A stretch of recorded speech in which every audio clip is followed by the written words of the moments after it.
Clark hype is real, but a statistic that we saw on X is not. Clark's Indiana Fever jersey did sell out, but more than every single Dallas Cowboy all of last season. Basketball writer Dick Weiss posted that more Caitlin Clark Indiana Fever jerseys were sold in one day than the Cowboys sold last year for the entire team. They want you to see that and think, wow, what incredible popularity.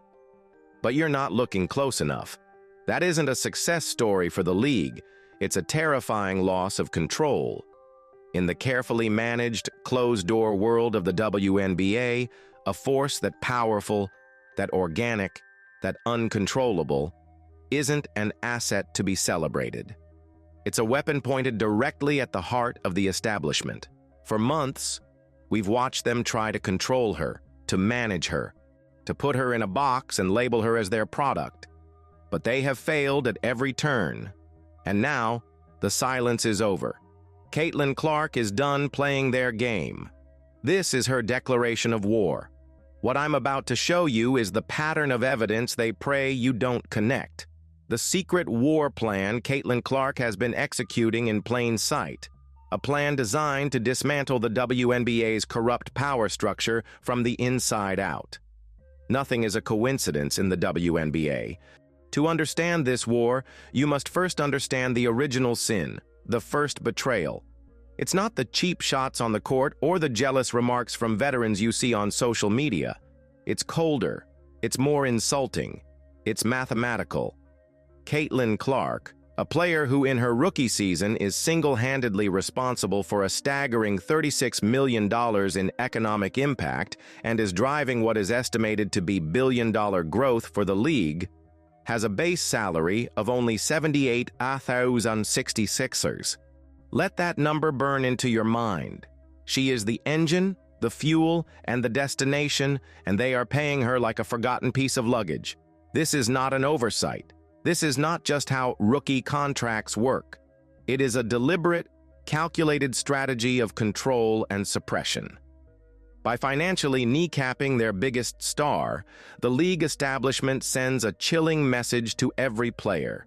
You are our property. Your value is what we say it is, not what you actually generate. They believed this financial insult would keep her humble, keep her grateful, keep her in line. They never imagined she would see it for what it truly was.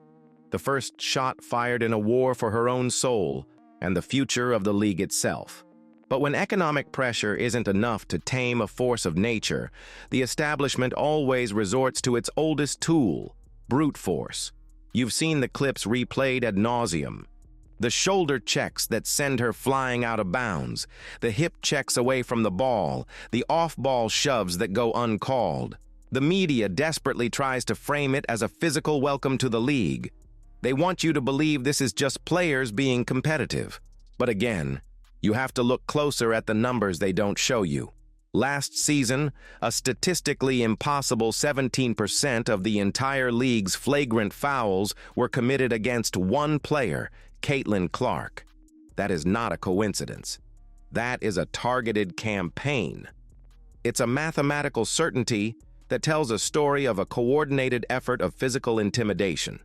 It's a message sent from the old guard, a message implicitly sanctioned by the deafening silence of the league office. Every time she gets hit and the whistle stays silent, the message gets louder. We can't stop your fame, but we can hurt you. We can break your body. We can shorten your career. They want her to be afraid. They want her to second-guess driving to the lane. What they fail to realize is that for every hit she takes, she's not just getting back up. She's taking notes. She's identifying her enemies. She's fueling a cold, calculated resolve. For weeks, the establishment-controlled narrative was about Clark being a victim who needed to toughen up. But then, the script flipped entirely. The first shots in Clark's counteroffensive were fired, not on the court, but in the headlines. First came the bombshell offer from Ice Cube's Big Three League, a verified $15 million for a 10-week season. The WNBA establishment likely scoffed, dismissing it as a publicity stunt. They expected her to politely decline and pledge her undying loyalty. She declined, but not with the groveling gratitude they expected. It was a quiet, firm no that echoed with unspoken power. Then came the unrivaled league, offering over $1 million for an 8-week season. Again, a quiet, firm no. The media, as instructed, spun this as loyalty. Caitlin Clark is committed to the WNBA, they cheered. They missed the real story entirely. These were not acts of loyalty. They were calculated demonstrations of power. She was showing the WNBA and the world that she has options. She doesn't need them. That insulting $78,066 salary isn't a chain.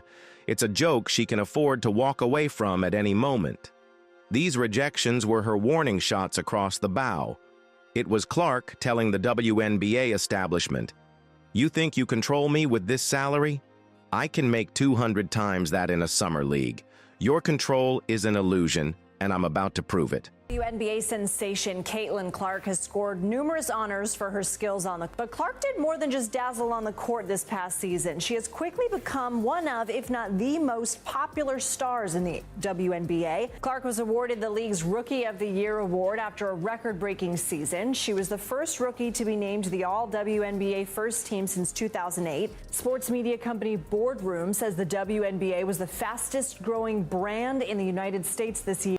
She was already a phenomenon, breaking rookie records and making the WNBA the fastest-growing brand in U.S. sports. She knew her power. And just as the establishment began to panic, realizing their financial and physical tactics were failing, they deployed their dirtiest weapon. All-time leading scorer in NCAA Division I history is getting her jersey retired. That's right, Iowa retiring number 22, Caitlin Clark's jersey next February. Clark, who was drafted number 1 overall by the Indiana Fever last spring. And I want to say I've earned every single thing, but as a white person, there is privilege. A lot of those players in the league that have been really good have been black players.